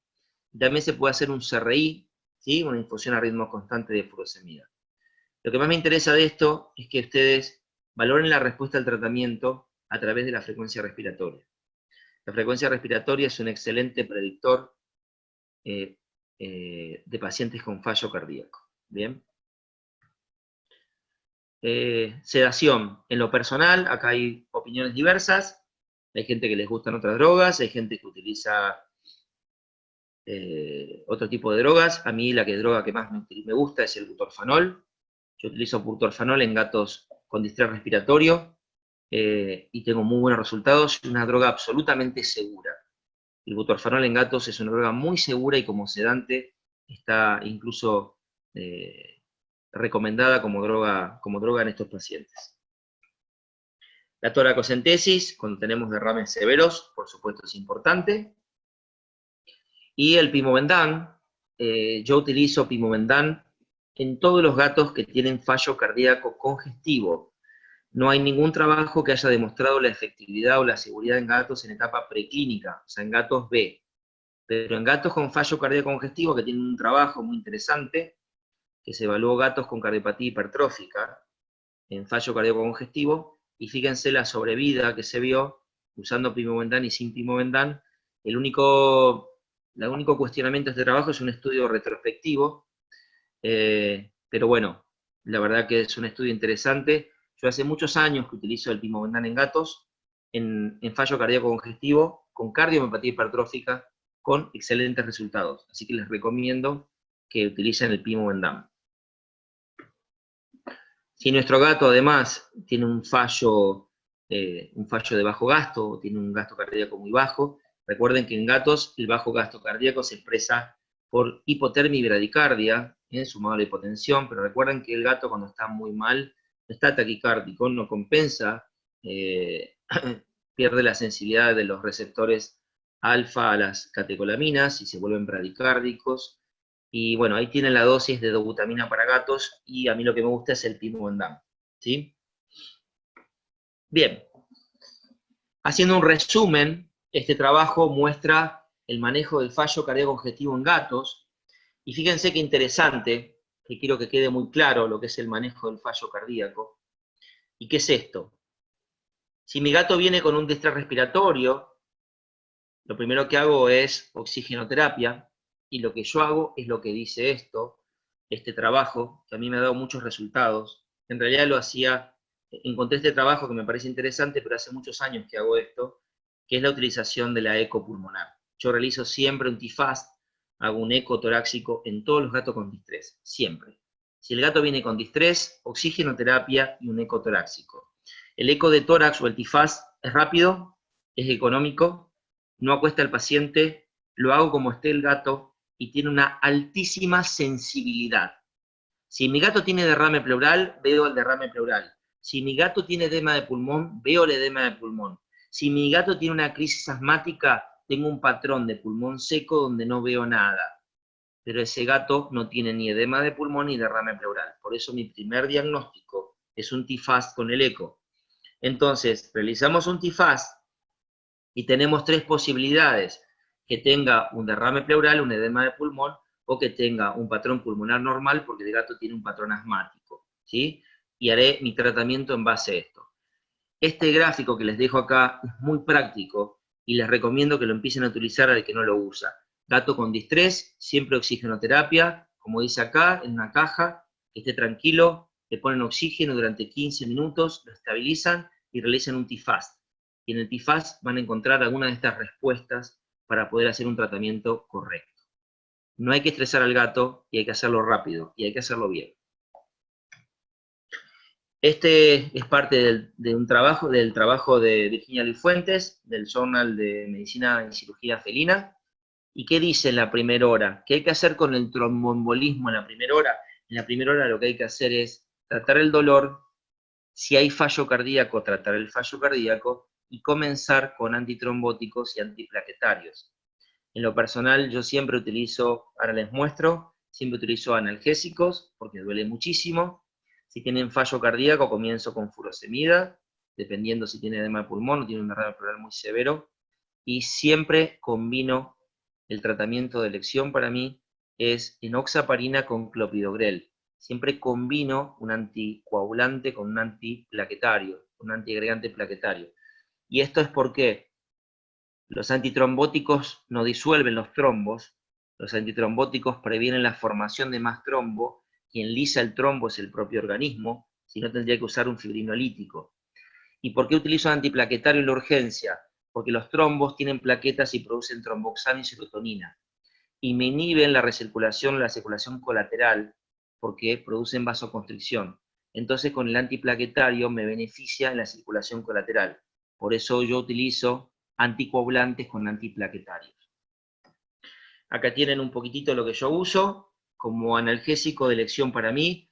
En Estados Unidos hay una droga muy buena que es la metadona. Acá no tenemos metadona. Yo utilizo fentanilo y utilizo enoxaparina y clopidogrel. Bueno, la pregunta es, ¿y usted no usa fibrinolíticos, activador de plasminógeno tisular, streptokinasa? En realidad yo no utilizo fibrinolíticos por dos razones. Primero hay que usarlo rápido, antes de las 6 horas, hay que estar seguro. Los fibrinolíticos producen lesiones por reperfusión. Muchos gatos no llegan en tiempo corto a un tromboembolismo, y si tengo un tromboembolismo de larga data, voy a producir serios problemas metabólicos por lesiones por reperfusión, como hipercalemia y acidosis metabólica, porque estoy perfundiendo un tejido isquémico necrótico. Y además de toda esta historia, acá hay un trabajo publicado por el doctor John Bonagura, donde demostró y comparó un tratamiento estándar con el activador de plasminógeno tisular, y se vio que no se encontraron diferencias en el tratamiento entre utilizar fibrinolíticos y un tratamiento con anticoagulantes estándar.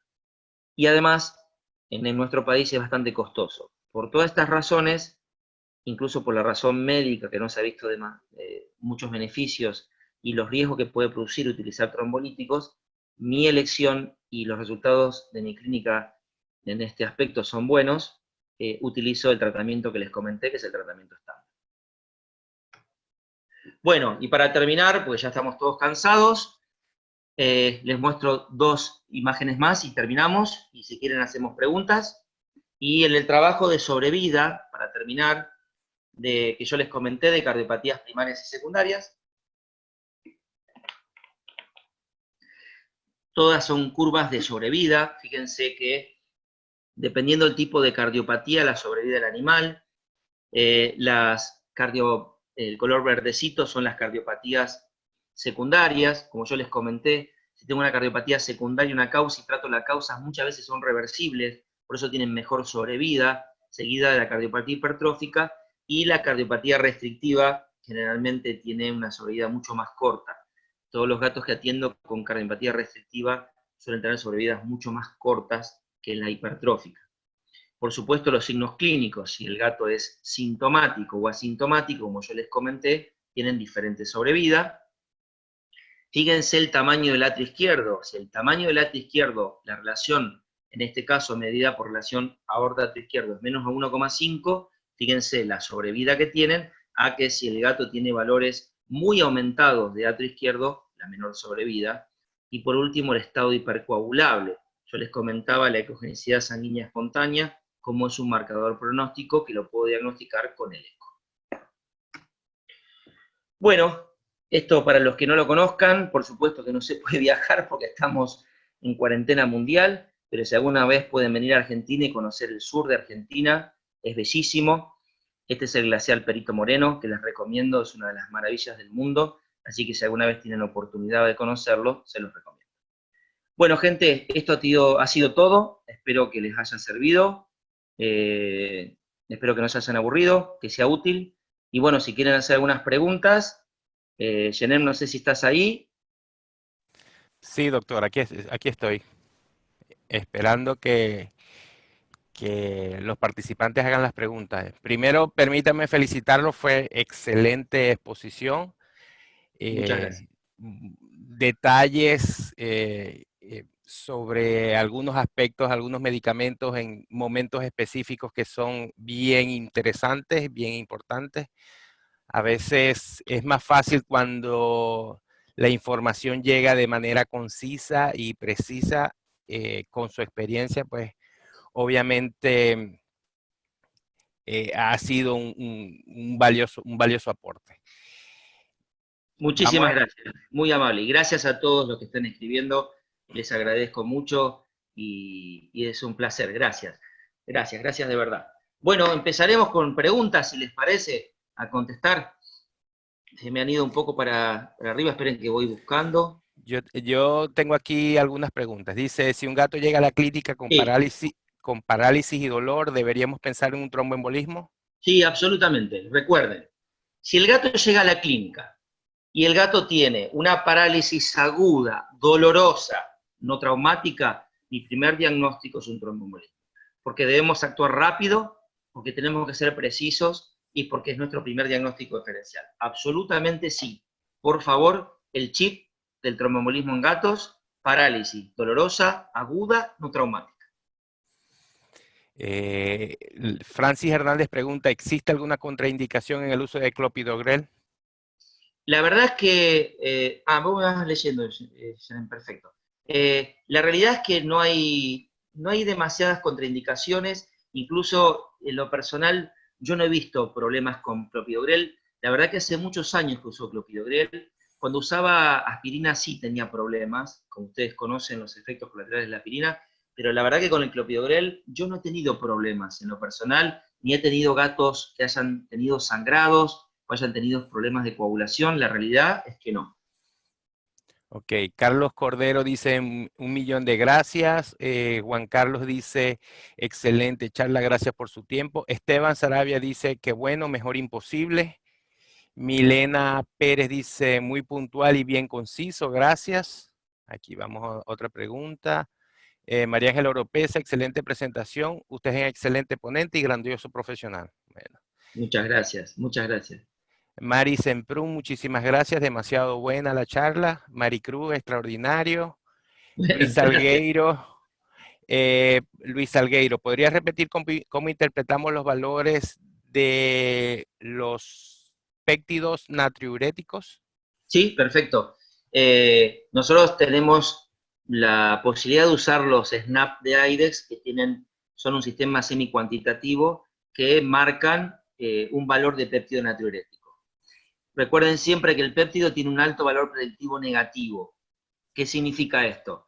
Que si yo tengo un gato y ese gato tiene un distrés, estoy en la sala de urgencias, llega el gato distresado, y pongo una gota de sangre del gato y me da normal, o me da un valor normal, al tener un valor predictivo negativo significa que es muy probable que ese gato esté con disnea por otra causa. Si el valor es elevado, tiene una alta probabilidad de que sea cardiópata. Pero si el gato es azotémico, puede tener los valores aumentados porque no se está eliminando por riñón. Así que el positivo, a tener cuidado, es probable que pueda hacerlo, pero hay que descartar otras causas. Daniel de Vicenzi dice, clase magistral. Francisco Barrios, extraordinario, bravo, gracias. Eh, Karina Fierro dice, gracias doctor. ¿Qué opina del uso de la espironolactona y el enalapril a dosis bajas en cardiomiopatía hipertrófica concéntrica felina? Bueno, No obstructiva con signología clínica leve. Bastante perfecto. específica.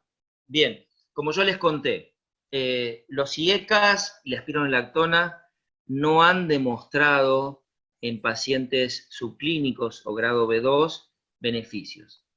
Hay un trabajo publicado que es el SEICICAT que demostró que la espironolactona en gatos con fallo cardíaco aumentaba la sobrevida, ¿sí? Lo mismo que los IECAS. a baja dosis. O sea que en fallo cardíaco, los IECAS y la espironolactona tendrían indicación, ¿sí? En fallo cardíaco congestivo, no en gatos subclínicos. Ok, dice, muchas gracias, excelente charla, muy conciso. A los pacientes B1 o B2 es sugerible empezar con taurina o no en todos los casos. No, que quede bien en claro. La taurina la suplementamos cuando tenemos cardiomiopatía dilatada, no hipertrófica. ¿Tá? La deficiencia de taurina predispone a cardiomiopatía dilatada. Si yo tengo un gato con cardiopatía dilatada, siempre yo le doy taurina. ¿Por qué? Porque a los 15 días de tratamiento el gato con deficiencia de taurina mejora absolutamente y al mes normaliza los valores. ¿Yo qué hago? Le doy taurina, lo controlo a los 15 días y al mes. Evalúo el gato de esa manera. Se puede medir la taurina en sangre, es costosa. Yo en lo personal prefiero tratarlos y evaluar el tratamiento, porque a veces, incluso con valores dudosos en sangre, el gato puede responder. Así que siempre en cardiopatía dilatada. Luis Canelón, gracias por la actualización. Angélica Barazarte, gracias doctor, saludos desde Montevideo. Saludos desde Venezuela. ¿Qué consideración debemos tener con respecto al consumo de sal en gatos? Mira, hay varios trabajos en perros y en gatos, incluso sobre estudios de hipertensión, que demostraron que la restricción de sal no lograba ningún beneficio en la sobrevida de gatos hipertensos. Hay varios trabajos publicados con el tema de la sal. Hay un error muy grosero que se comete, que es la restricción severa de sal en gatos asintomáticos, y eso lo que desencadena es la activación del sistema de la renina-angiotensina-aldosterona cuando producimos una gran depresión de sal.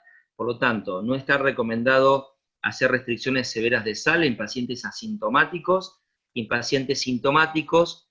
La realidad es que el problema que tenemos es que en el mundo no hay, no sé si al día de hoy hay, pero nunca hubo alimentos cardíacos para gatos. Lo que yo suelo utilizar normalmente es alimentos renales, que traen disminución en la cantidad de sal, pero cuando tengo gatos cardiópatas renales, en esos casos, el alimento renal para mí es prioritario, ¿sí? Pero bueno, la verdad que el tema de la sal, ya les digo, no hagan una restricción en gatos asintomáticos ni en perros, porque van a activar el sistema renina-angiotensina-aldosterona. María Rincón, gracias Doc, y explique el uso de la nitroglicerina. Bien, yo no utilizo la nitroglicerina en gatos, hay algún trabajo publicado, yo utilizo nitroglicerina en parches, he utilizado en perros durante muchos años. Hay un gran cuestionamiento sobre el estudio, sobre la utilización de nitroglicerina. Al día de hoy no hay recomendaciones para nitroglicerina en gatos con fallo cardíaco, por eso no la mencioné, o sea, les dejé el FONS porque es parte de la terapia convencional, pero bueno, no hay trabajos consistentes que demuestren que realmente tenga beneficio. Hay algún trabajo en perros que dice que puede funcionar, es muy cuestionada la nitroglicerina, yo en lo personal en gatos no la utilizo. Excelente, doctor. José Guerra, ¿podría poner la lámina de foam stop? José, la charla va a estar online, el doctor la puede poner si así le gusta. Me gusta más la del Perito Moreno, pero Ahí está. va a estar, recuerden que esta charla va a estar en YouTube en el transcurso de unos días. Francis Hernández, ¿la dosis de Pimovendan es la misma que al Es la trabajarla en... misma, exactamente, la misma dosis, yo utilizo 0,25 miligramos kilo cada 12 horas. La misma dosis que se usa en perros, la misma. Sí, se refería al conjunto con dobutamina. No, no la uso combinada, utilizan o dobutamina por un lado o usan Pimovendan por otro. Yo prefiero usar, como primera elección, uso Pimovendan. La ventaja del Pimovendan es que es un inotrópico positivo porque sensibiliza las proteínas contráctiles al calcio. La dobutamina aumenta el consumo miocárdico de oxígeno, o sea que puede empeorar y además produce cambios de frecuencia. Entonces, yo mi primera elección es Pimovendan. En general no los uso juntos, utilizo uno o el otro. Carlos Cordero dice, en caso de no tener a mano un ecocardio, si tenemos un tromboembolismo, podemos comenzar a tratar al gato como un B2 de manera preventiva. ¿Es recomendable? Claro, lo que yo les contaba de los B2.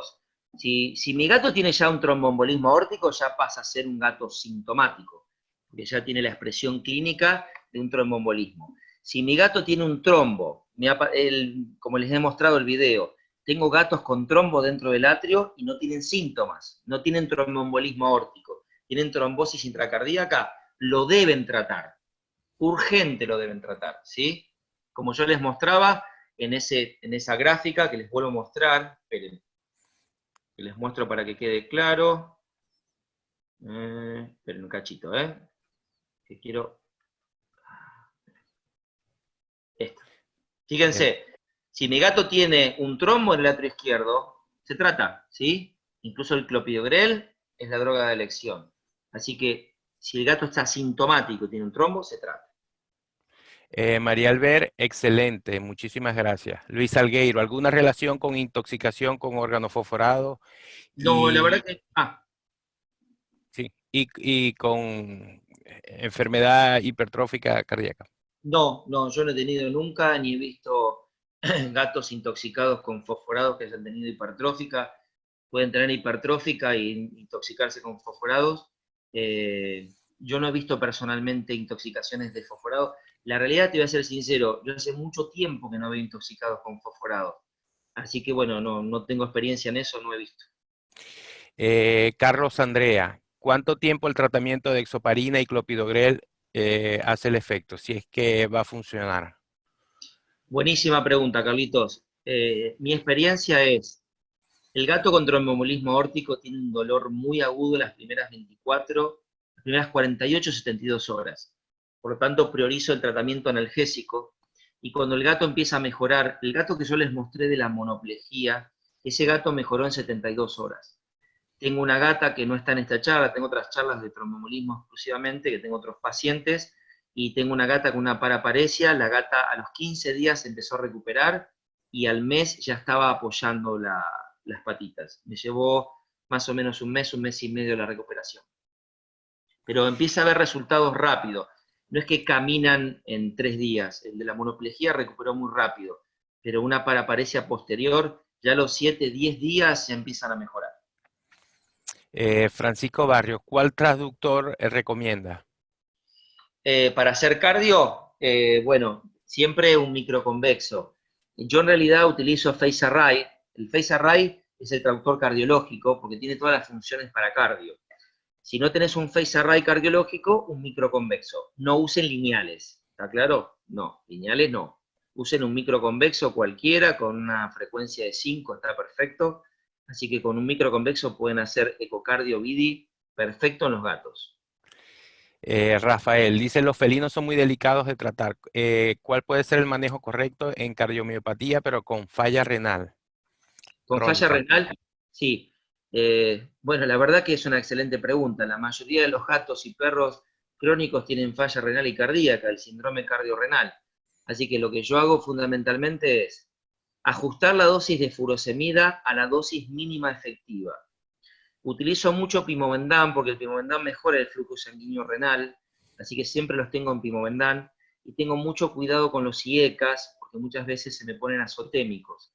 Y recuerden que los IECAS son nefroprotectores porque bajan la presión de filtración glomerular y en la proteinuria son la primera droga de elección, pero muchas veces me pasa que cuando están muy azotémicos y están con IECAS no quieren comer y demás, así que bajo la dosis a la mitad y a veces lo suspendo. Si ustedes bajan la furosemida o la suspenden, mejoran la azotemia. El tema del riesgo de que hagan fallo cardíaco. Así que la recomendación es furosemida, la dosis mínima efectiva, y Pimovendan, y mucho cuidado con los IECAS. María Ángela Oropesa, ¿podría explicar nuevamente lo referente a la obstrucción dinámica causada por el engrosamiento del septo?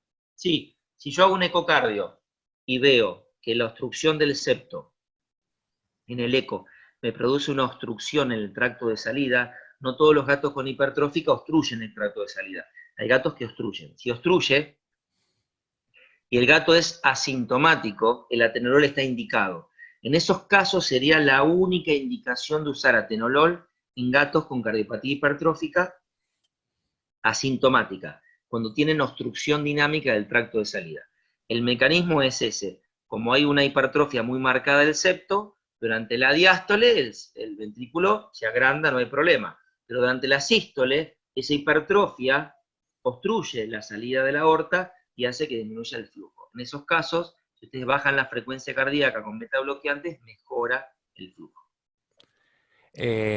Luis Canelón dice, ¿cómo es el mecanismo de acción de los glucocorticoides en producir la hipertrofia? Depende del tipo de glucocorticoide, pero los corticoides tienen básicamente varios efectos. Primero, los corticoides a altas dosis, por ejemplo, la prednisolona tiene efecto glucocorticoide y mineralocorticoide. Por lo tanto, los corticoides como la prednisolona retienen sodio y agua, aumenta la precarga y pueden favorecer un fallo cardíaco. Además, los corticoides sensibilizan las arteriolas a las catecolaminas, con lo cual aumenta la poscarga cardíaca. O sea, retienen sodio y agua, aumenta la poscarga cardíaca, y hay un trabajo publicado sobre metilprednisolona en gatos, donde se vio que el principal factor de incremento de la volemia era la hiperglucemia transitoria que generaba el corticoide. Cuando el corticoide aumenta la glucemia, la glucosa es un osmolito, o sea, atrae agua por efecto osmótico, y eso aumenta la precarga cardíaca. Así que son varios los mecanismos. Dice, excelente charla, muchísimas gracias por la actualización. Gracias, gracias, gracias. Gracias, doctor Mario, gracias por la actualización. Bueno, yo tenía una pregunta, doctor, es en referencia al monitoreo de los animales. Sí. Si nosotros ya vimos que no hay, digamos, una relación bastante convincente, por decirlo de alguna manera, de los soplos con relación a, a la cardiomiopatía hipertrófica. ¿Cómo sería el tratamiento? ¿Cómo sería el monitoreo de estos animales? ¿Usted recomienda hacer ecocardiograma después de los 7 años, 9 Excelente, sí. años? Ahí, Depende de sí. la raza. Eso me lo preguntan siempre, es una pregunta que cuando doy esta charla me preguntan siempre esto. ¿Y qué hacemos con los gatos? Bueno, si tengo un gato de raza predispuesta, por ejemplo, ustedes llenen ahí en Estados Unidos Maine Coon, calculo que deben tener bastantes, Sí, ¿no? Bueno, se si tenés presenta Maine Coon, bastante. bueno, si tenés Maine Coon, el animal a partir del año 2 años de edad está recomendado empezar a controlarlo porque hay Maine Coon que son jóvenes y hacen cardiopatías. Entonces, uno hace el examen clínico general. Si tiene un soplo, absolutamente indicado hacer un ecocardio. Ahora, puede pasar que no soplen, ¿sí? Si son de raza predispuesta, yo recomiendo, por más que sean jóvenes, hacer un estudio cardiológico, y si es todo normal, después van haciendo cada año, cada 2 años, controles evolutivos. En razas mestizas, que no sean estas Maine Coon, Ragdoll, que tienen alta prevalencia, yo lo recomiendo son, por supuesto, animales de mediana edad, avanzada edad, comenzar con controles periódicos dentro de lo que hacemos el screening de salud, ¿no? Empezar a hacer medicina preventiva, así como tenemos un gatito grande y le hacemos un screening de un chequeo de una bioquímica sanguínea, una analítica y demás, hacer un ecocardio de control y descartar, porque me ha pasado muchas veces de gatos adultos que tienen cardiopatías subclínicas, que son hipertiroideos, entonces es correcto. Animales adultos, recomendar siempre dentro del screening general hacer un ecocardio y ver que ese animal no tenga ninguna alteración. Volvemos a lo mismo, si el gato tiene un soplo, galope o arritmia a cualquier edad, hacemos un estudio. Si no tiene nada y no presenta nada, no podemos descartarlo, sobre todo si son animales adultos o razas predispuestas. Excelente. Bueno, doctor, llegamos al final de las preguntas. Bueno, Realmente muchísimas gracias. La verdad que por aquí pusieron, María Ángel, somos privilegiados, gracias, doctor, pero de verdad es un lujo tenerlo a usted aquí con nosotros y compartir todos esos años de experiencia y ese conocimiento con nosotros. Sobre todo en un tema, digamos, tan controversial que es como que es la cardiología en los gatos, porque a veces en el cuarto de examinación no tenemos muchas respuestas y tenemos que ir a otras a otras metodologías para hacer un buen diagnóstico. Bueno, yo quiero primero, Yeren, agradecerte a vos y a Carlos Andrea, que es un amigo, por la invitación. Muchísimas gracias. Cuenten conmigo, Yeren, cuando necesiten, me invitan, yo de todo corazón y desinteresadamente lo que ustedes necesiten, me avisan y yo participo con ustedes. Les quiero mandar un gran abrazo a todos los participantes. Gracias, María Ángeles. Gracias a todos por sus palabras, para mí son súper importantes. Siempre cuando uno brinda una charla y demás, una devolución siempre es importante para el que está hablando. Así que yo les quiero agradecer a todos, mandarle un fuerte abrazo a todos ustedes. Y bueno, acá estamos, cuando necesiten, me invitan. Y gracias nuevamente. Gracias, doctor.